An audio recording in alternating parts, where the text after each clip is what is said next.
एक तैमुरलंग नाम का लोहार था, मुसलमान लोहार। और परमात्मा कहते हैं जो जन मेरी शरण है ताका हूं मैं दास, और गेल गेल फिरता रहूं जब तक धरती आकाश। अब परमात्मा पिछले संस्कारी हंस होते हैं उनके। अब तैमुरलंग की माँ बड़ी भाग्यवान थी, मुसलमान जाति में थे, इतनी दयालु थी कि आए अतिथि को भूखा नहीं जाने देती थी। कई बार ऐसी अतिथि होती थी जैसे कोई रास्ता चलता राहगीर भी होता था, यात्री को भी प्रार्थना करके भोजन खा के जाना जी, वो भोजन खिलाती थी। तो बच्चे में वो संस्कार साथ साथ पल रहे थे। अब उन्होंने क्या किया, कई बार ऐसे होता था कि अपने खाने का उनके पास भोजन नहीं बचता था, माता बेटा दोनों भूखा सो जाते थे और अतिथि को पूरा संतुष्ट कर देते, यात्री को।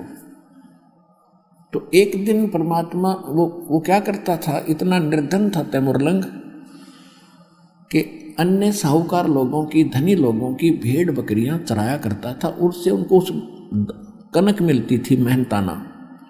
उसके साथ साथ एक पार्ट टाइम और टाइम करता था, पार्ट जॉब, एक लोहार के एहन पे चोट लगाने की मजदूरी करता था शाम के समय। इतना निर्धन था। तब माँ बेटा दोनों का गुजारा मुश्किल से हो रहा था। उधर से वो रोटी लेकर गया था, घर से बांध कर ले जाता था। खाना खा चुका था। तब परमात्मा वहां पहुंचे और एक फकीर साधु के रूप में। तो तैमुरलंग एक धार्मिक माँ से जन्मा था। उसने कहा महाराज भोजन खाओगे, भूख लगी होगी। कहाँ बेटा भूख लगी है? कि महाराज मैं तो अभी भोजन खा लिया, आप पहले आ जाते तो आपको भोजन मैं यहीं दे देता। अभी मैं गांव से लाता हूँ अपनी माँ के यहाँ से, घर से थोड़ी दूरी पर, घनी दूर नहीं है। और महाराज एक ध्यान करना, कोई बकरी भेड़ बकरी चली ना जा कहीं, मैं गरीब व्यक्ति हूँ और हमसे इनका कर्जा पूरा नहीं होगा अगर गुम होगी तो। परमात्मा बोले बेटा निश्चिंत रह, तू जा। उसने अपनी माँ से बताया कि माँ ऐसे ऐसे एक साधु आया है और भूखा है। माँ ने जब 2 रोटी बनाई, बोली बेटा मैं साथ चलूँगी और मैं दर्शन भी करके आऊँगी और बर्तन ले आऊँगी, तो कहीं फिर आएगा तो बकरी भेड़ बकरी गुम ना हो जाए, तो चौकस रहना, छोड़ क्यों आया बेटा? तो उन्होंने कहा माता जी मैं महाराज जी से कह के आया हूँ, वो संभालेगा। कि अच्छा चल। तो फटाफट 2 रोटी बनाई, जैसा घर में आटा था सारा का उतना ही बचा था और लेकर चले गए। महाराज जी ने एक रोटी खाई। जब वो रोटी खाने लगा उसी समय माई कहने लगी महाराज हम बहुत निर्धन हैं, हमारे घर पर तो कई बार आटा भी नहीं रहता है, दया करो, कुछ आशीर्वाद दो, हम कुछ 2 रोटी हमें ठीक मिल जाए। ऐसे उसने रोटी परमात्मा ने एक खाई, तब तक उसने 2-3 बार या बात दोहरा दी। रोटी खा कर पी कर पानी का लोटा जल। परमात्मा खड़े हुए और वहाँ एक बेल रखी थी, भेड़ बकरी बांधने की, पशु बांधने की बेल होती है पतली पतली सी, इन बकरियों की तौर पतली होती है। उसको ऐसे मोड़ा, 4 बार उसको इकट्ठा करके छोटी सी बन गई और उसको उस बच्चे के कमर पर 7 बार मारी। 1 2 3 4 7 मारी। अम्माई ने सोचा कि ये बाबा जी कोई मेंटल है, इसको गुस्सा आ गया और मैंने इसको बार बार टोक दिया जिस करके मेरे बच्चे को ये पीट रहा है। तो माई ने कहा महाराज बच्चे ने कोई गलती कर दी। ऐसे जब 7 बार तो उसने ऐसे मारी, वह बेल बना रखी छोटा टुकड़ा, और फिर मारे लात और फिर मारे मुक्के। तो माई ने सोचा बाबा जी का क्योंकि शरण सी उठ गई, इसका क्या गलती होगी हमसे। तो पूछने लगी महाराज बच्चे ने कोई गलती कर दी? कि नहीं माता माई, जो पहले मैंने 7 संगल मारी है ना ये बेल, ये 7 पीढ़ी का राज दे दिया तेरे बेटे ताई, और आगे जो लात मुक्के मारे है ना, फिर ये छोटे छोटे टुकड़ों में तुम्हारा राज्य बढ़ जाएगा। 7 पीढ़ी का राज दे दिया तेरे को। यूं कहकर वो अंतर्ध्यान हो गए भगवान। माई तब तक सोच रही थी बाबा जी कति मेंटल है रोटी खाने का बहुत नहीं, 7 पीढ़ी के राज का आशीर्वाद दे रहा है। तो जब वो अंतर ध्यान हो गए महाराज, तब उनका दिल हो गया कि ये तो कोई फरिश्ता ही था, ये तो कोई फरिश्ता था, ये तो महान आत्मा थे, कोई पाक आत्मा थी। पर उस समय यह बात नहीं जचाई थी कि बेटा राजा हो जाएगा। अब क्या हुआ, कुछ दिनों के बाद वो जिस अहरण पर चोट लगाने जाता था, स्वप्न में मालिक कबीर भगवान ने उसको स्वप्न दिखाया कि बेटा जो अहरण वहां डला हुआ है उसके नीचे बहुत खजाना है, माया पैसा असरफी सोना बहुत ज्यादा है, उस अहरण को तू परचेज कर ले। अब वो सपने में कह रहा महाराज परचेज कैसे करूंगा, हमारे पास तो एक पैसा नहीं है कि ये मेरा काम है, तो उससे प्रार्थना करना फिर आगे मैं जानू। तो उसने अपनी माँ से बताया, माँ आज गुरुजी दिखे, वो महात्मा दिखे थे वही के वही, और उन्होंने ऐसे ऐसे कहा है और मुझे बताया है कि उसमें ऐसा खजाना दबा हुआ है, उसको धीरे धीरे व्यवसाय बढ़ाना, एकदम किसी को बताना नहीं तो बात बिगड़ जाएगी। तो माँ कहने लगी बेटा दिखा मुझे भी थे आज रात में, वही महात्मा थे, वो क्या कह रहे थे ये मुझे याद नहीं रहा, इतना जरूर तूने बता भी याद आया कि वो दिखाई दिए थे मुझे, कुछ बोल रहे थे।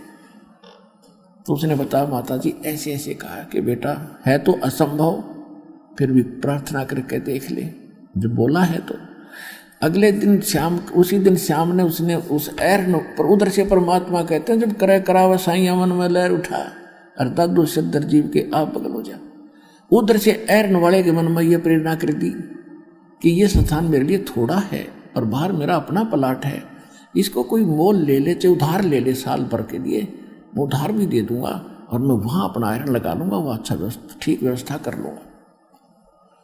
तो उस दिन वो तैयार करा मालिक ने उधर से अहरण वाला, उधर से उस गरीब ने प्रार्थना की कि भाई मैं भी तेरा लोहार भाई हूँ और मेरी इच्छा है कि मैं थोड़ा बहुत काम अपना स्वयं कर लूँ, ये अहरण मुझे दे दो। कि पैसे कब देगा, कि पैसे तब है नहीं, उधार लूंगा फिर दे दूंगा पाई पाई कमा करके। पक्की बात है कि पक्की, लिखवा लूंगा कि लिखवा ले। उन्हें लिखवा दिया, अगले दिन खाली कर दिया, नौका नो छोड़ दिया सारा सारा और वहाँ चले गया। उधर से माँ बेटा ने दोनों दीवार बनाई मिट्टी की, उसके ऊपर एक झोंपड़ी डाली, फिर लगे खोदने। वो तो जो मालिक ने भर रखा था खजाना सारा पाया। तो उसने क्या किया, धीरे धीरे पहले बकरियां खरीदी, बकरी भेड़ खरीदी, फिर उनको बेचा, फिर खरीदी, फिर बेचा, से दिखाया 1-2 महीने। फिर उसने घोड़ों का व्यापार शुरू किया। तो लोगों ने सोचा भाई तैमूर लंग तो सेठ हो गया और इसने इस व्यवसाय ने इसका हाथ पकड़ लिया, किस्मत जागेगी इसकी, जहाँ हाथ लगाता है इसको तो वारे न्यारे हो जाते। और वो धन हाथ लग रहा था, मालिक का दिया उसको। उससे पहले जब वो पाली जाता था, गवाला था भेड़ बकरियों का, उस समय एक राजा था उस नगरी का आसपास का। तो वो इतना नालायक था कि गांव की कोई युवा लड़की सुंदर होती, उसी को अपने सैनिकों द्वारा उठवा ले जाता था और अपनी हवस का शिकार करता था। एक उसी के मोहल्ले की लड़की पशुओं के लिए चारा लेकर आ रही थी, उधर से उस राजा के 4 सैनिक उस लड़की को जबरदस्ती उठाने की कोशिश कर रहे थे, घोड़े पर डालने की। उसने और कुछ नहीं दिखा, तैमूरलंग दिखाई दिया उस लड़की ने, आवाज लगाई, रे तैमूरलंग मेरी इज्जत बचाना भाई, मेरी इज्जत बचाना तैमूरलंग। तैमूरलंग ने देखा क्या हो गया, बहन की आवाज कहाँ से आ रही है। लठ वाले के पास तो लठ हो है, लठ ठागवा गया, जाते मट्टा मट उनसे पाइया के मारन लग गया। वो एक था, वो गिनती में कई थे, उसको अच्छी तरह ऐसा मार के डाल दिया, अपनी तरफ से उनको मुआ मर्द समझ कर छोड़ा, लड़की को उठा ले गए। जब वो होश में आया तो उसके मन में उसके बाद एक का बात रट लग रही थी कि यदि मैं राजा बन गया, इस राजा को मजा चखाऊंगा, इसने बहनों की इज्जत लूटी है, इसको टुकड़े टुकड़े करके मारूंगा। तो अब उसके हुआ फिर श्रेड उठेगी, अगर राजा बनो, सेना तैयार करो, धन बतेरा हो गया। अब मालिक का आशीर्वाद था कि राजा बनेगा ही बनेगा, वो तो अंकुर मालिक का डाला हुआ, वो तो फलेगा ही फलेगा। तो उसने आसपास के नगर वालों लड़कों को यही कथा सुनाई कि ये राजा बड़ा निकम्मा है, बहन बेटियों की इज्जत लूटता है, तो मेरे सैनिक बनो, मैं तुम्हें नौकर रखूंगा, मेरे पास पैसा बहुत हो गया है व्यापार से, और ऐसे ऐसे करेंगे, बताना नहीं किसी को। युवा बच्चे बड़े दृढ़ होते हैं, तो उनको एक एक 2-2 रुपया 2 से महीने का तनख्वाह का देना शुरू किया। घोड़े ला खरीद के जंगल में एक पूरी फैक्ट्री लाई, एरन डाले, लोहार थाए, सबकी ढाल और तलवार तैयार कर करके सैकड़ों हजारों की संख्या में पूरा अन्वेषण तैयार कर लिया, और आसपास के गांवों के जो उनके जान पहचान के लड़के ला के हजारों की संख्या में सेना तैयार कर ली, और राजा के ऊपर जाके उन्हें हमला बोल दिया सुबह सुबह वक़्त से। अब राजा ने देखा चारों तरफ किले पर खड़ा होकर के चारों तरफ घेर लिया है सेना ने। उन्हें कहा मंत्रियों सामना करो। मंत्रियों को मालिक ने ऐसा दिखा दिया जैसे कोई कई हजारों की संख्या में सेना खड़ी है, वार पार नहीं है। मंत्रियों ने कहा राजन सरेंडर करने में अपना हित है, इतनी सेना आ गई है कोई सोच भी नहीं सकते। उन्होंने सरेंडर कर दिया राजा को। उधर से परमात्मा ने रह रहकर स्वप्न में आकर उसको संदेश देते थे, बेटा जीवन सा करना अच्छी बात नहीं होती। तो उसने फिर उसको वचन याद रहे उसके, क्योंकि मालिक जब वहाँ बैठे थे तभी उन्होंने ज्ञान सुनाया था उसको, माँ बेटों को। तो उसके ये मन में धारणा बैठ गई कि मैं इसको मारूंगा नहीं, इसका कर्म इसी को छोड़ देता हूँ। उसको कहा कि तू यह नगरी छोड़कर चला जा, राजा से कह दिया अगर आज मुझे संत का आदेश ना होता तेरे टुकड़े टुकड़े करता मैं, तू निकल जा यहाँ से, या यहाँ मजदूरी करके खा ले। जैसा भी उसने कुछ दिनों के बाद फिर दूसरे राजा को ऐसे ही उसको अल्टीमेटम दे दिया कि या तो सरेंडर कर देना, तैयार हो जा। अब सबको पता लग गया कि उसने वो शक्तिशाली राजा वही था उस अक्षेत्र का जिसको उसने पराजित कर दिया था। तो सब ने अपनी हार मान ली और उसके अंतर्गत होते चले गए। अंत में उसने दिल्ली के ऊपर आकर भी अपना झंडा गाड़ दिया और वहाँ अपना एक नुमाइंदा बैठा करके वो तैमूरलंग वापस चला गया। ये इतिहास बताता है। उसके कुछ समय के बाद उसका तीसरा पोता बाबर हुआ और उससे लेकर औरंगजेब तक, तैमूरलंग से लेकर औरंगजेब तक 7 पीढ़ी ने दिल्ली का राज किया। औरंगजेब के बाद उसके सभी टुकड़ों में बट गए थे। भारतवर्ष का राज्य छोटे छोटे टुकड़ों में हो गया था। रोटी तैमूरलंग को दीनी और तातें 7 बादशाही दीनी। बोलो सतगुरुदेव।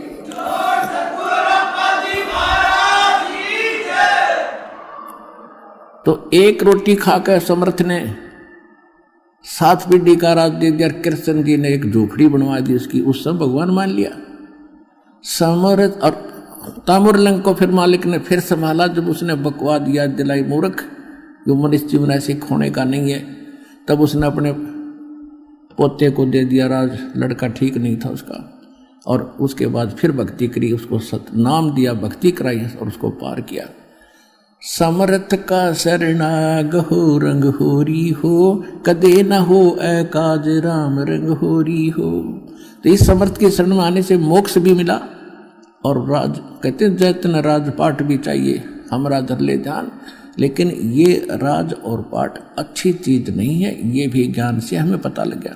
लेकिन ये इतिहास बनाना था दाता ने, तब ये भक्ति प्रफुल्लित हो नहीं सके थी। इसलिए उन बच्चों को दुखी को सुखी भी करना था, फिर जाके उनको सच्चाई से परिचित करा के भक्ति पे फिर लगाया और उसके बाद फिर उनका जन्म होता रहा। फिर उनको अब कलयुग में वो सभी पार होंगे, ये समय अब है उनको मोक्ष प्राप्ति।